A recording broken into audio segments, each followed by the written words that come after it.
good evening. You're here now, and it's time to rest. Settle in, take a deep breath. Let your body sink into comfort, and allow your thoughts to gently slow down. Tonight, we are going somewhere far away. Not just in place, but in time.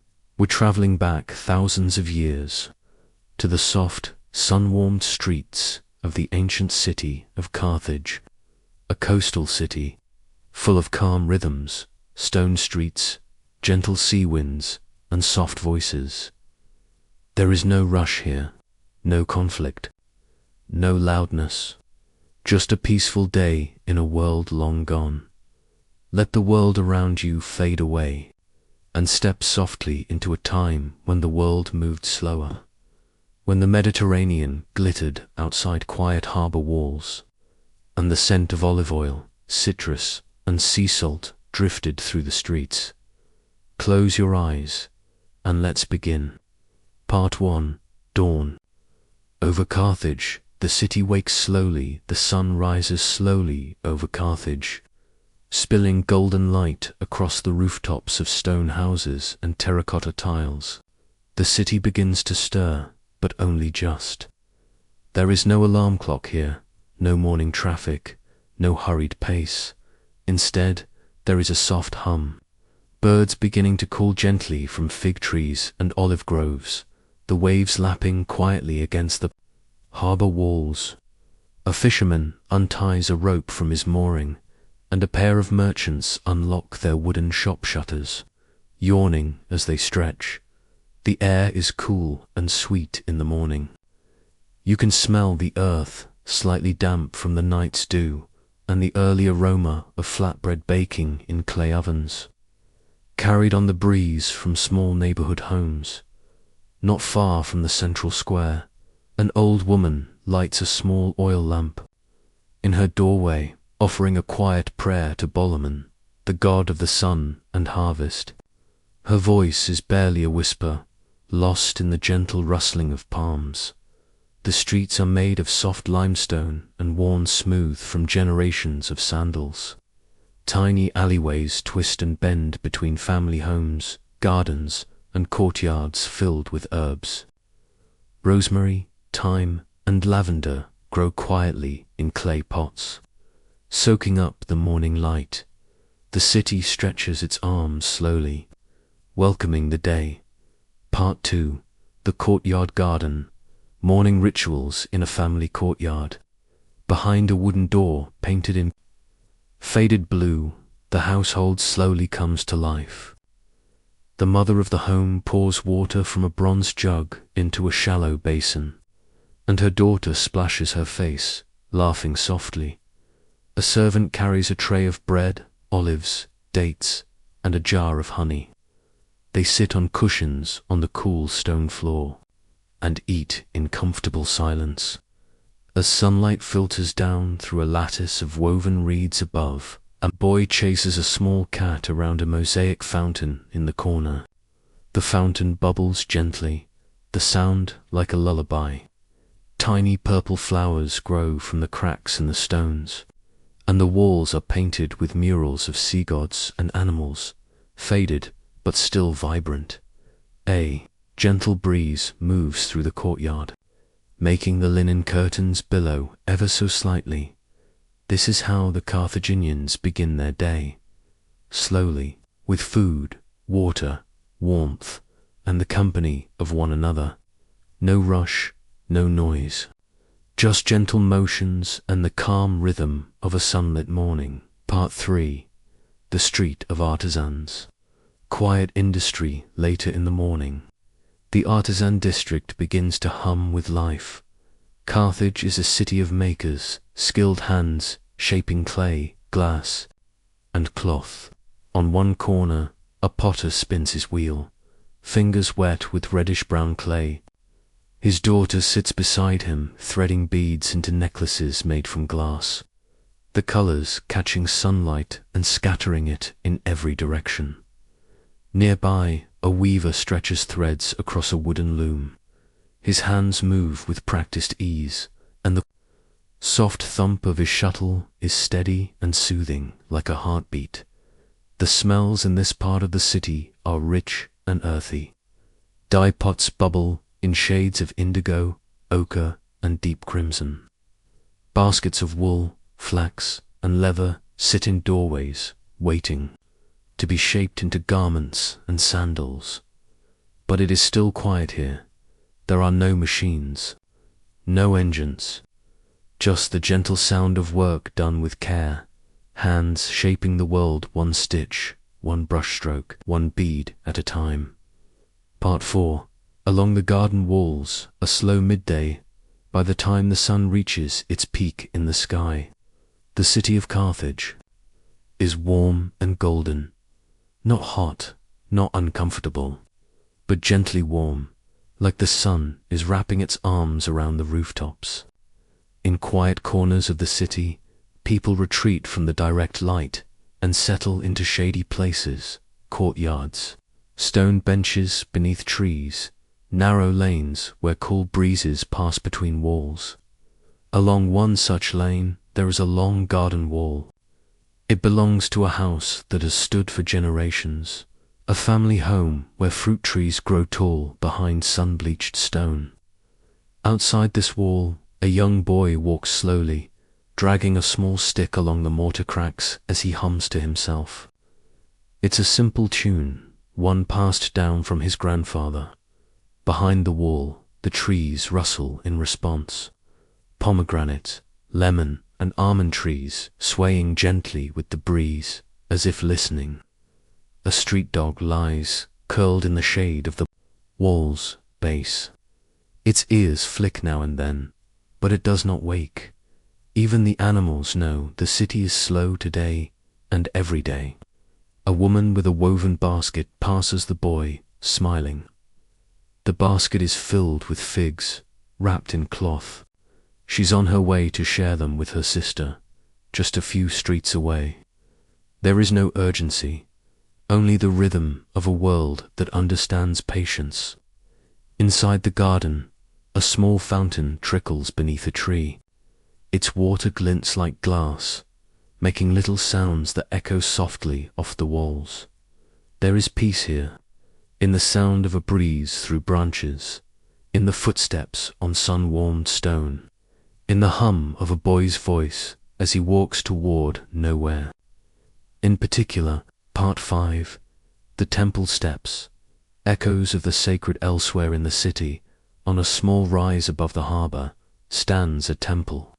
Not a grand temple, not one filled with crowds or loud rituals, but a quiet, humble place built from pale stone that catches the light like bone or ivory. The steps leading up to it are shallow and wide. They are worn smooth from centuries of bare feet and sandal soles. A priest tends to small braziers near. The door, the smoke rises slowly, carrying the scent of cedarwood and myrrh. He hums a soft chant under his breath, not for an audience, not for ceremony, but because it comforts him, and because this place has always been a place for quiet songs. Inside, the temple is cool and dim. Sunlight filters through narrow windows high in the walls, casting long beams across the stone floor. There is no noise, only the faint trickle of oil into a lamp, and the gentle whisper of wind through the open door. An elderly woman sits near the back wall, her hands folded, her eyes closed. She is not praying aloud, she is only remembering. She has come here since she was a child, and the silence of the temple is like an old friend. Outside the temple, a fig tree leans over the courtyard. Its fruit is ripe. A bird pecks gently at one, then flutters away when a breath of wind stirs the branches. A young man, carrying a scroll tied with cord, passes the steps without entering. He glances at the temple with a kind of reverence, then continues down toward the harbor, his sandals brushing sand from the path. The temple stays quiet, watching, remembering, as it always has. Part 6. The harbor breeze, soft sounds of trade down by the waterfront. The breeze from the sea is steady and kind. This is not the roar of an open ocean. It is the soft voice of a gentle bay where water laps at stone docks and boats creak as they rest. Sails flutter on the masts of anchored ships, and ropes sway gently against wooden posts. The harbor of Carthage is full of life, but even here the rhythm is slow, unhurried, thoughtful, and warm. Fishermen sit on overturned baskets, patching their nets with practiced hands. One hums a slow melody, the kind that might carry across the water if the wind feels generous. A young woman sits with her feet dangling above the tide. She tosses crumbs to the fish below, watching the ripples dance in the light. Behind her, merchants quietly discuss the price of spices, not arguing but weighing, gesturing softly with open palms. There is saffron from faraway lands, cinnamon bark, and jars of olive oil sealed with beeswax. Nothing is rushed. Every exchange is a conversation, not a competition. Farther down the quay, a boy tosses a small stone and watches it skip once, twice, then sink. He smiles to himself and picks up another. The sky above the water is soft blue now, and seabirds wheel gently overhead, their cries quiet and distant.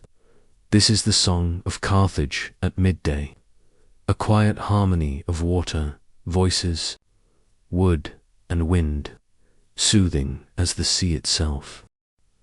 Part 7. The Olive Grove, Shade and Stillness just outside the city's stone boundary. Beyond the lower gate, a quiet grove stretches over the gentle hills. Here, the olive trees grow in soft rows, their twisted trunks silver and grey, their leaves whispering in the warm breeze. The soil is dry but rich, tended for generations. Under the trees, the ground is cool and soft, with fallen leaves and sun-dappled shadows. A shepherd naps against one of the older trunks, his hat tipped over his eyes, his flock grazing nearby in slow, deliberate peace. From time to time, he lifts his head to glance at the sky, and seeing nothing but drifting clouds and lazy birds, he returns to sleep. Further down the grove, two women kneel beside a low stone wall. They are gathering olives into baskets, their fingers working gently, without urgency. One hums an old song, its tune slow and wandering like the path through the trees. Their hands move as their mothers once did, and their mothers before them. The same motion, the same quiet rhythm. Overhead, the sun filters through the soft canopy. Light and shadow move together across the grove, and time seems to move even slower here. It is a place of patience, a place where the world breathes softly, and where nothing needs to be done quickly. Part 8. The bathhouse, gentle waters and warm walls back in the city, as afternoon settles in. Some begin to gather in the neighborhood bathhouse, a quiet, warm place made of smooth stone and echoing arches. There are no crowds here, only a handful of neighbors, greeting each other with nods and soft smiles. Their words spoken low and slow, as though not to disturb the calm air. The bathhouse is divided into rooms: the tepidarium, where the air is warm and dry, the caldarium, with its hot pools and steam, and the frigidarium, where a cool basin waits in dim light.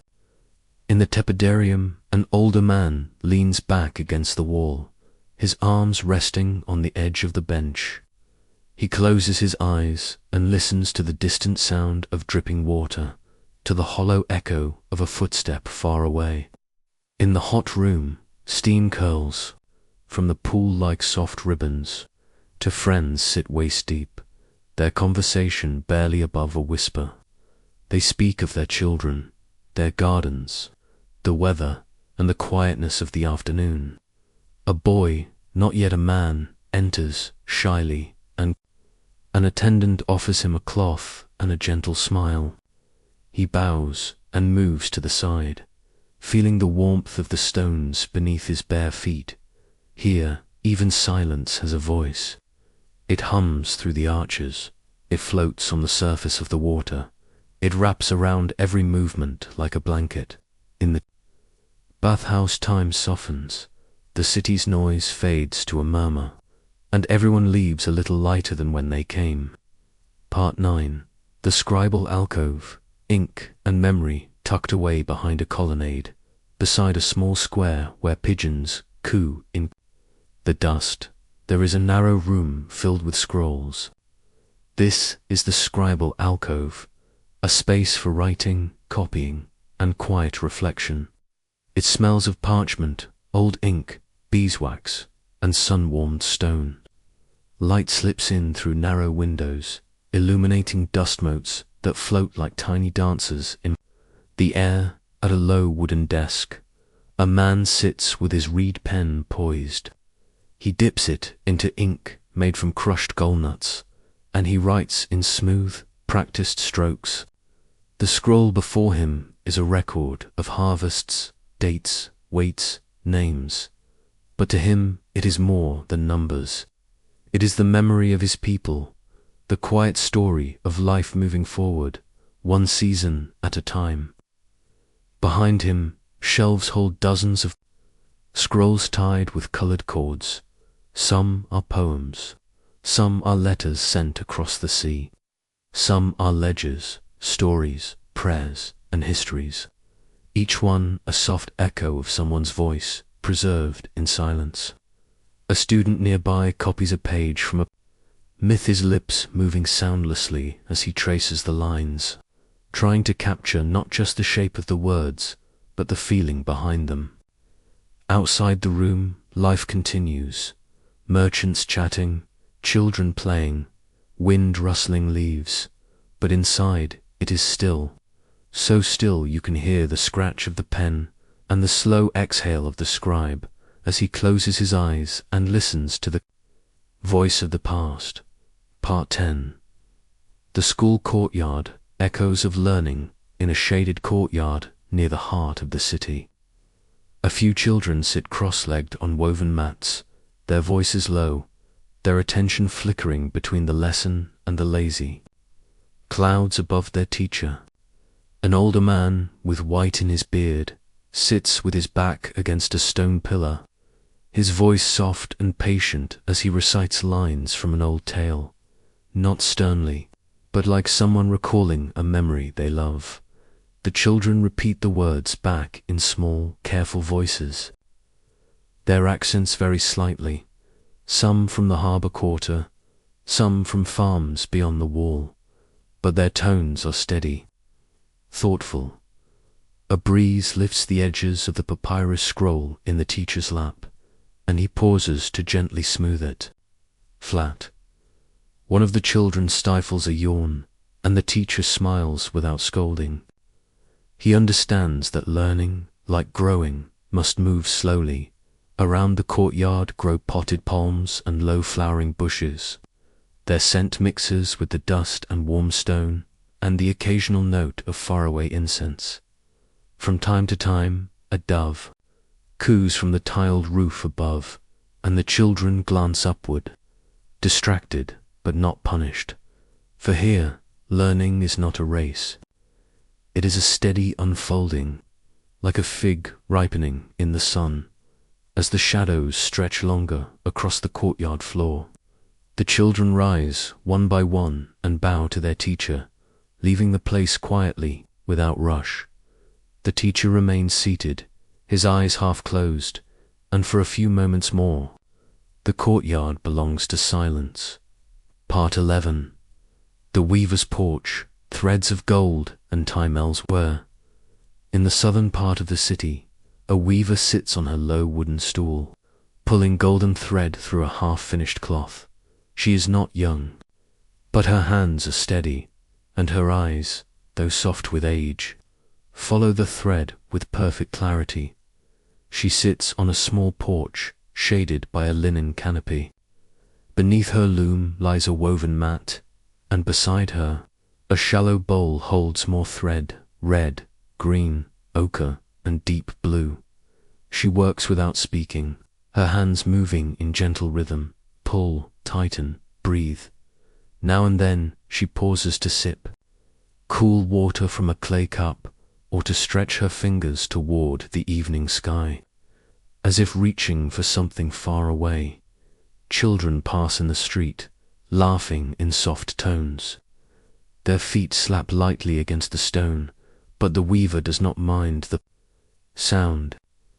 It reminds her that the world goes on, even as the fabric grows inch by inch.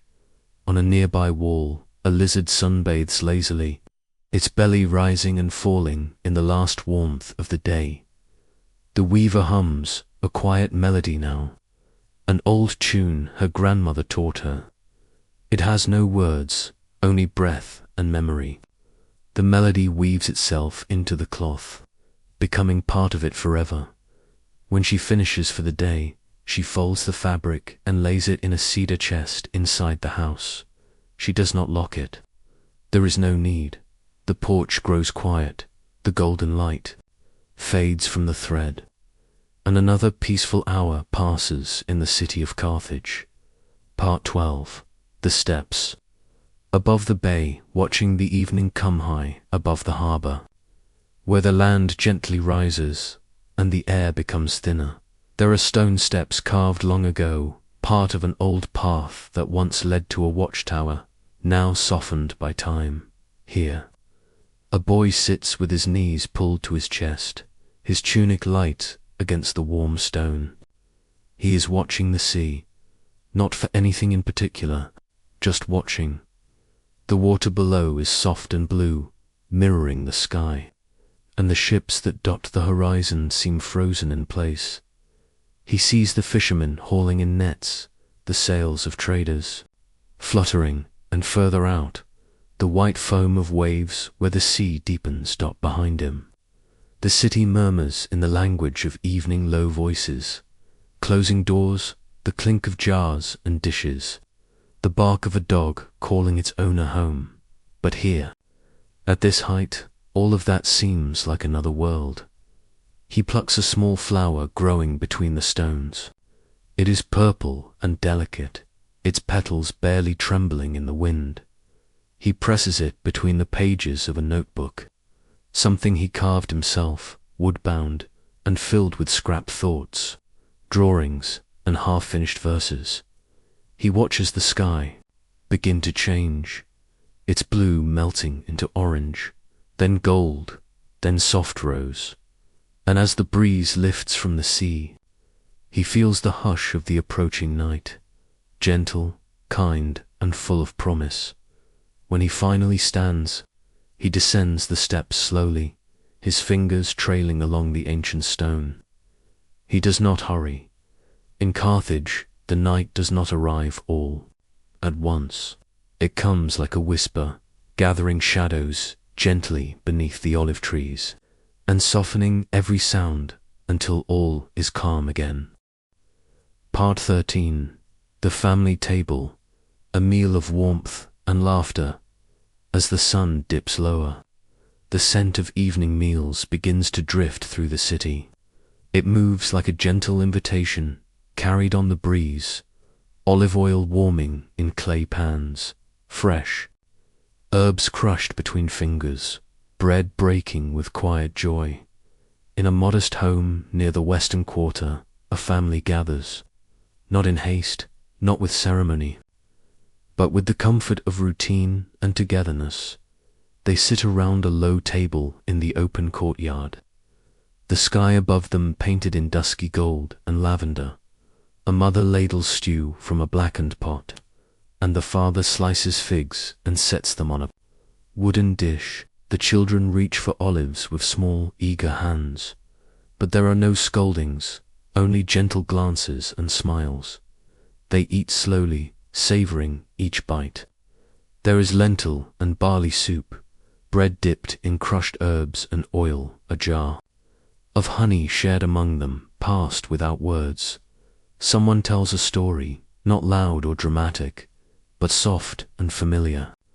A tale of a clever fox and a sleeping lion, the kind of story that has been told 1,000 times, and still makes the children laugh as the sky darkens. Small clay lamps are lit, placed along the walls, their flames steady and warm. The light dances on the faces around the table, and for a while there is nothing in the world but this, the company of family, the glow of simple food, and the hush of night approaching. Part 14. The rooftop view, night's first embrace later, in the stillness after the meal. A woman steps onto her rooftop. The city stretches quietly before her, rooftops stacked like soft stairs, chimneys no longer smoking, and alleyways now veiled in shadow. She wraps a shawl around her shoulders, not because it's cold, but because it's evening, and in Carthage, that means something. It means the day has done its work. It means the sky is about to open its arms to the stars. She sits on a low bench by the rooftop edge. Below, she hears the distant clatter of pots being cleaned, the low notes of a flute played somewhere out of sight, and the last calls of children being brought inside. From this height, the sea looks like polished glass.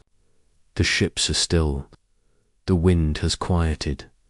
Above, the first stars begin to appear, faint pinpricks at first, then brighter, steadier. She watches them come, one by one, until the sky is no longer a ceiling of fading color, but a soft, velvet dome of ancient light. She closes her eyes, breathing deeply. The smells of the evening linger, charcoal, thyme, orange peel, and night air. Somewhere nearby, a pair of neighbors murmur their good nights. Their voices drift up, gentle and affectionate. The woman smiles. She does not need music or books or conversation now. Just this, the roof beneath her, the sky above her, and the peace of Carthage at rest. Part 15. The lantern bearer, lighting the quiet pathways as darkness settles across the city. Soft yellow lights begin to glow along the winding streets. There are no great torches or blinding lamps, just small lanterns, lit one by one, hung from doorways and stone hooks, casting pools of warm light along the paths in one part of the city. A young boy walks the evening route. He is the lantern bearer tonight, a simple task, but one that makes him feel important. In one hand he holds a tiny clay pot filled with burning coals, and in the other a curved iron rod to lift the lanterns. He moves slowly, stopping at each post. He lifts the lantern, lights it gently from the coals, and watches it come to life, not with a flare, but with a soft, steady glow. The people he passes nod to him, and he returns the gesture quietly. An old man sitting outside his house lifts a cup in salute. Two young girls carrying bundles of herbs wait patiently until the boy passes. They smile as they watch him work. One lantern at a time, he turns the city into a constellation. The shadows become gentler. The alleys become safe, and the night becomes kind. By the time he finishes his route, the stars have filled the sky, and the rooftops gleam like the pages of a closed book. He sets the coal pot down beside the last post, gives it a satisfied look, and walks home with quiet pride in his heart. Carthage sleeps more peacefully tonight, because the light was carried gently into the dark. Part 16. The potter's kill flames. Beneath the stars, in a quiet corner near the southern edge of Carthage, a small kiln glows faintly in the darkness. It is the only flame still burning outdoors. Tucked behind the workshop of an old potter, a man whose hands are dark with clay, whose eyes squint gently behind smoke. He is not working anymore. The day's shaping and carving are done. But the fire must continue, for the clay must be hardened in the slow, steady heat of the kiln. The potter sits nearby, wrapped in a woven blanket, his legs tucked beneath him, watching the fire breathe. The orange light flickers on his face and dances along the walls of stacked pottery beside him, bowls, jugs, small lamps, all patiently waiting to be finished by the flame. His dog lies curled nearby, its ears twitching now and then at the pop of wood or the hoot of an owl. The potter hums a low tune, an old lullaby that his mother used to sing, meant not for children, but for the clay itself to calm it, to honor it as it transforms from earth to vessel. Above him the stars are wide awake, spread across the night sky like glowing seeds. He does not need to speak. The fire speaks for him, and the silence listens. When the coals begin to dim, he rises slowly, pats his dog's back, and walks the path to his home. The fire sighs behind him and keeps on burning. Part 17. The sleeping market echoes beneath the moon in the heart of Carthage. The great marketplace lies still. Empty stalls stand beneath striped awnings, folded and tied down for the night. The scent of the day lingers in the stones, spices, oil, fruit, and dust. But the people are gone now, and the market breathes in the quiet. A cat moves silently along the edges of a clothed booth, its body low and graceful. It pauses at a basket, sniffs the lingering sweetness of dates, then curls up in the folds of a hanging curtain. The fountain at the square's center still flows. Its water makes a soft tapping sound, like gentle footsteps far away. Lanterns on high posts sway slightly in the breeze, casting long, slow-moving shadows across the cobbles. Everything that was once busy, the bargaining, the footsteps, the laughter, has now become memory, settled into the bones of the place above the rooftops. The moon begins its climb, round, slow, and pale as pearl. Its light catches the tops of buildings, touches the bronze hinges on market carts, and pools in corners where no one walks. A night bird calls once, then silence again. The marketplace is not empty. It is resting. Tomorrow it will wake with sound and motion, but tonight it sleeps. Part 18. The watchtower keeper, guardian of the quiet far above the city, where the land rises into a gentle hill. An old stone watchtower stands facing the sea. Its stones are cool to the touch, worn smooth by wind and time. It has watched storms, sails, and centuries pass. Inside, a single man sits at a narrow window. He is not young anymore, but he does not mind the solitude. He has watched over Carthage every night for many years, and the silence now feels like company. His job is simple: to keep the flame lit in the tower's brazier, and to look out over the harbour in case a distant ship calls in the night.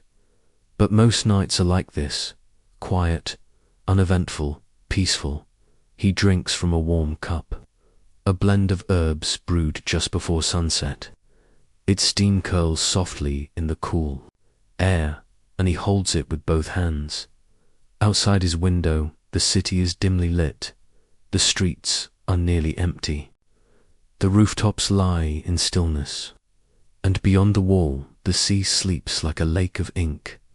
He watches it not out of duty, but because he finds peace in its stillness, the way it breathes, even in the dark, the way it seems to whisper things that only the quiet can hear. He takes a deep breath. The flame in the tower flickers steadily beside him. It does not flare, it does not falter, just as it should. And slowly, Even the keeper begins to doze, his eyes growing heavy, his breath slowing, with the rhythm of the waves far below. Tonight, like every night, he watches Carthage sleep, and dreams with it. Part 19. The House of Quiet Voices. Stories before sleep, in a house near the eastern edge of Carthage. Close to the garden walls where fig trees bend in the moonlight, a small family prepares for sleep. The rooms are dim now, lit only by 2 tiny oil lamps, each flame flickering like a heartbeat. The children lie side by side on woven mats, their blankets soft, their hair still damp from washing. They do not speak, but their eyes are open, watching the shadows move gently across the ceiling. Their grandmother sits nearby, her back straight, her hands folded in her lap. She is old, but her voice is strong, not loud, just steady. She tells them a story, not one written in a scroll, but one passed down through voices and dreams. It is a tale of the stars, of how they were once seeds, planted by the gods in the sky, and how each star holds the story of a person long gone. The children listen without interrupting. They know this story. They've heard it before. But tonight, it feels new again, as if it's being told for the very first time. Outside, the wind rustles the vine-covered walls. The world is hushed. And inside, the grandmother's voice floats like a lullaby. When the story ends, she kisses their foreheads and whispers words in a tongue older than stone. They do not ask what the words mean. They simply close their eyes, and sleep comes softly. Part 20. Beneath the stars, the city exhales above Carthage. The stars shine in full. The moon is high now, not glaring, but gentle, casting a silver sheen over rooftops, trees, and courtyards. The whole city seems to breathe in unison. A slow, rhythmic exhale. Even the wind moves more carefully now, as though not to wake anyone. The harbor is still. The ships rock only slightly. Their ropes creak like lullabies. The sea reflects the night sky in perfect silence. In the hills, beyond the city walls, nothing stirs. The olive groves are dark and soft. The shepherd has brought his flock home. Even the jackals have settled into their dens. Lanterns flicker behind shuttered windows. Some houses are completely dark, their people deep in sleep. Others keep a single lamp glowing like a promise. The air carries no urgency, no clamor, only stillness. If you were to walk the city now, your footsteps would sound too loud. Even a whisper would feel heavy, but there is no need to walk. Tonight, all of Carthage is at rest, from the smallest child to the last coal in the potter's kiln. The city sleeps with dignity, wrapped in its own history, its own quiet heartbeat, its own quiet stars. Part 21. Dreaming walls, the final moments of the day in, the final hour before true night. Carthage feels like a dream. The stones of the streets still hold the warmth of the day. The city walls, once built to guard, now stand not in defense, but in stillness. They remember everything, the footsteps of generations, the brush of cloaks, the laughter of children, the clatter of jars, the silent prayers whispered at sunrise, that now they hold only the soft touch of wind and the quiet press of moonlight. Even the animals dream, the cats curled near hearthstones, the dogs nestled in straw, the birds tucked in beams above the kitchens. Somewhere a baby stirs. Its mother soothes it with a hum, her voice slower than the waves. She does not rise. She simply places her hand over the child's chest, and the baby drifts again. The dream of Carthage deepens. The city is not gone. It is sleeping, and in its sleep it becomes more real than ever, a place where every moment is gentle, where time moves like water, where breath and memory are one. There is nothing more to do. The day has ended, not with noise, but with grace, and now it is your turn to rest. Part 22. The city sleeps. A soft farewell. The city of Carthage is now fully asleep. The lanterns are out. The windows are dark. The streets are still. No footsteps echo. No voices rise. Only the quiet hum of the earth remains steady, soft, enduring. In every corner, dreams have settled.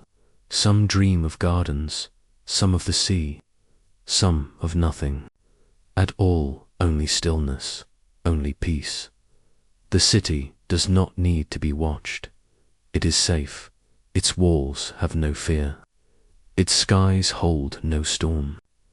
Its people, from the smallest child to the oldest elder, sleep wrapped in the warmth of another day lived well.